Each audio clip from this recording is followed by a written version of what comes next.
Hi there, APTA Iowa. Kory Zimney here, your president, just sitting down and realizing again how thankful I am for each and every one of you being members this time of year. Obviously, hopefully all of you just got done enjoying a wonderful Thanksgiving holiday with family and friends. And it allowed me a time to stop and reflect and just realize how appreciative I am to be a part of this association and this profession, especially this year as our association nationally is at its 100th anniversary. And just thinking how much the association has done for me personally, and I think also for our citizens and the communities that we live in.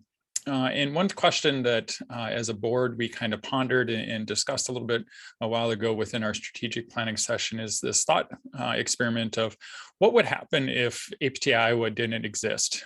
If we never had an APTA, what would it currently look like to be a physical therapist? And so starting to look back into things such as, back in the 60s when we first licensed physical therapists, what would it be like if we didn't have licensure?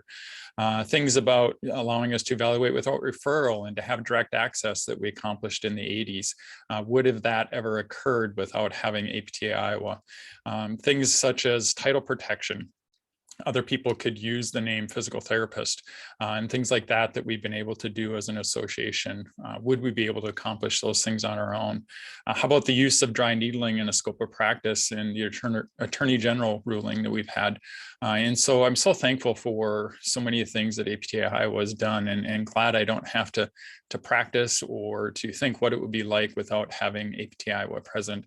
And thinking of the educational opportunities that the association provides both at the state level and also just at the district level that we get an opportunity. Obviously, the extensive legislative and lobbying activities that we're continually involved in to make sure that our practice is protected and trying to allow us to practice at the top of our license.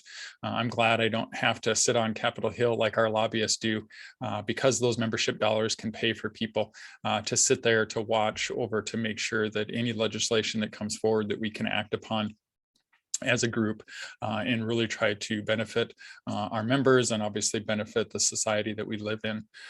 Things such as reimbursement, and I know it gets frustrating when we get reimbursement cuts, but I often question or ask myself, could I do better if it was just trying to do it alone?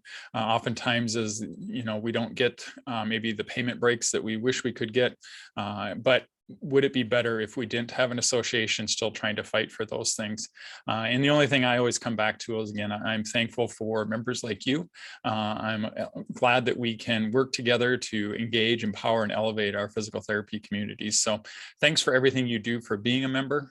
For those of you that aren't members, we really appreciate you joining because, again, it's through our activities, through our time, our resources, that we can really continue to work to push for a better physical therapy profession, to continue to enhance and elevate the people and our patients that we treat with in our communities so that they can maximize their outcomes and really live a life that's worth living. So thanks for everything you do. Thanks for your continual support. For those of you not members, again, we look forward for you to join us so we can always make a bigger difference.